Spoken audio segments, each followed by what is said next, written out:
La Côte d'Ivoire a officiellement pris le contrôle de la dernière base militaire française sur son sol, marquant ainsi un tournant significatif dans la réorganisation de la présence militaire française en Afrique de l'Ouest.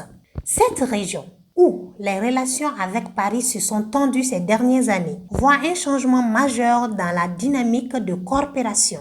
La cérémonie de transfert s'est déroulée en présence des autorités ivoiriennes et françaises. Lors de cet événement, le ministre de la Défense ivoirien Téné Birahima Ouattara a annoncé que la base, désormais sous le contrôle ivoirien, portera le nom du regretté général Thomas Daguet, premier chef d'état-major de l'armée ivoirienne. Ce geste rend hommage à l'héritage de l'armée ivoirienne et symbolise un nouveau chapitre dans les relations entre les deux pays. De son côté, Sébastien Lecornu, ministre des Armées français, a souligné que la France transforme sa présence mais ne disparaît pas. Il a indiqué que même si l'ancien modèle militaire de coopération touche à sa fin, la France continuera d'avoir un rôle à jouer sur le continent. Ce transfert s'inscrit dans une dynamique plus large. Plusieurs pays d'Afrique de l'Ouest, tels que le Mali, le Burkina Faso, le Niger et le Tchad, ont également demandé à la France de retirer ses troupes. Paris réorganise sa présence militaire en Afrique pour s'adapter à un climat devenu plus hostile. La Côte d'Ivoire, historiquement un allié stratégique de la France,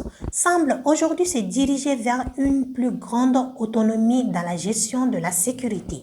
Toutefois, cela ne signifie pas que la coopération avec la France disparaît complètement.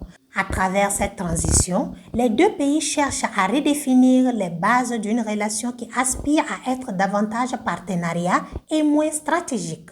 En prenant le contrôle de cette dernière base, la Côte d'Ivoire envoie un message fort à la fois symbolique et stratégique sur son souhait de renforcer son indépendance tout en continuant à coopérer avec la France sur des bases renouvelées.